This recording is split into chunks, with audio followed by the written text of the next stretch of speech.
രവിവർമ്മ.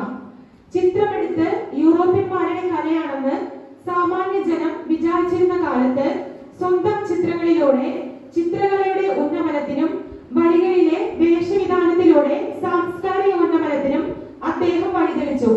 അദ്ദേഹത്തിന്റെ ഓരോ ചിത്രത്തിനും കോടികളാണ് ഇന്ന് വിലമതിക്കുന്നത്.